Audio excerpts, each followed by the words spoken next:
حیدرآباد دکن ایک ایسا شہر ہے جہاں کی تاریخ، ثقافت اور تہذیب دنیا بھر میں اپنی ایک منفرد پہچان رکھتی ہے، لیکن اس شہر نے کئی ایک ایسے سانحے اور واقعات بھی دیکھے ہیں جس سے شاید آج کی نسل واقف نہیں ہے۔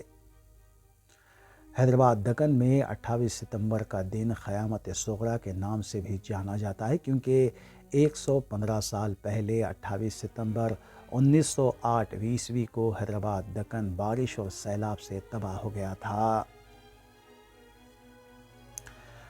تاریخی حوالے بتاتے ہیں کہ 115 سال پہلے 28 ستمبر 1908 کو حیدرآباد دکن میں طوفانی بارش ہوئی تھی، جسے طغیانی بھی کہا جاتا ہے۔ کہتے ہیں کہ لگاتار 7 دن اور 6 راتوں تک مسلسل طوفانی بارش اور سیلاب نے اس شہر کی خوشحالی کو تباہ کر کے رکھ دیا تھا اور تقریباً 50,000 افراد اس سانحے میں ہلاک ہو گئے تھے۔ پرانے وقتوں میں لوگ جو اس سانحے کے گواہ تھے، وہ لوگ اس کے بعد آنے والے ہر ماہ ستمبر کے مہینے کو ستمگر مہینہ کہنے لگے تھے۔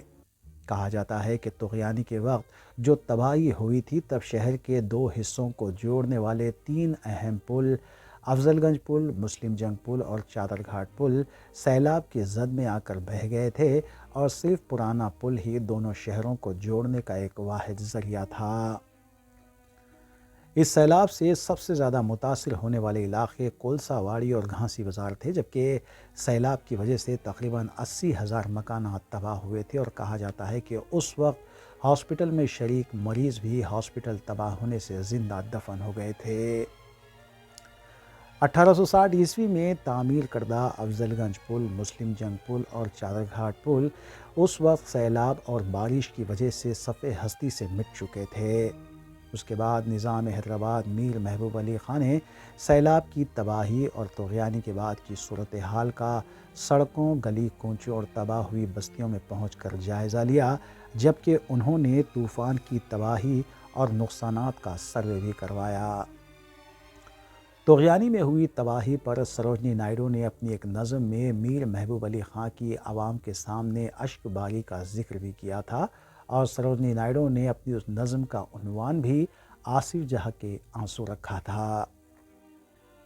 کتابی حوالے اس بات کی بھی تصدیق کرتے ہیں کہ نظام دکن نے سیلاب کی تباہ کاریوں سے نمٹنے اور باز آباد کاری کے لیے اس وقت 4.5 لاکھ روپے کی رقم عطیہ دی تھی، جو آج کی کرنسی کے حساب سے 5 بلین ہوتی ہے۔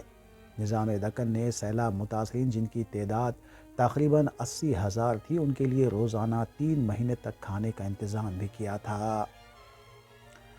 1908 میں آئی طغیانی میں حیدرآباد دکن کے مشہور شاعر سید امجد حسین امجد حیدرآبادی کا گھر بھی تباہ ہو گیا تھا، جس میں ان کی والدہ، بیوی اور بیٹی بھی اس طوفان کی نذر ہو گئے تھے۔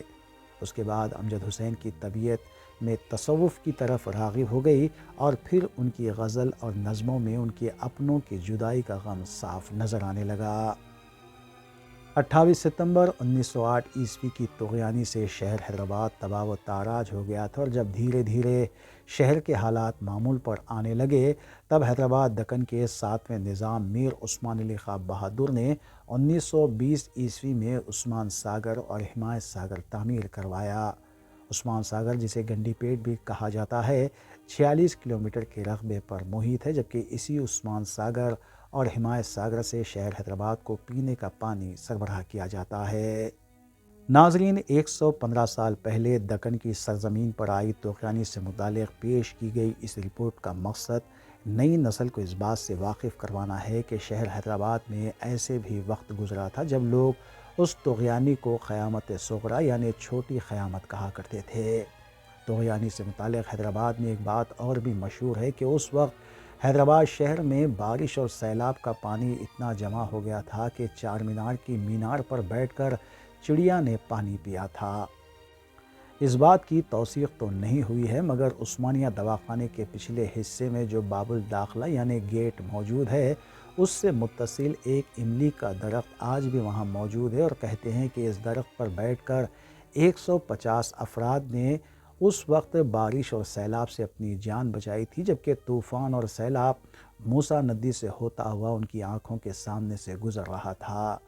یہ درخت آج بھی وہاں موجود ہے اور اس پر ایک بورڈ نصب کیا ہوا ہے جس میں اس بات کی تصدیق کی گئی ہے۔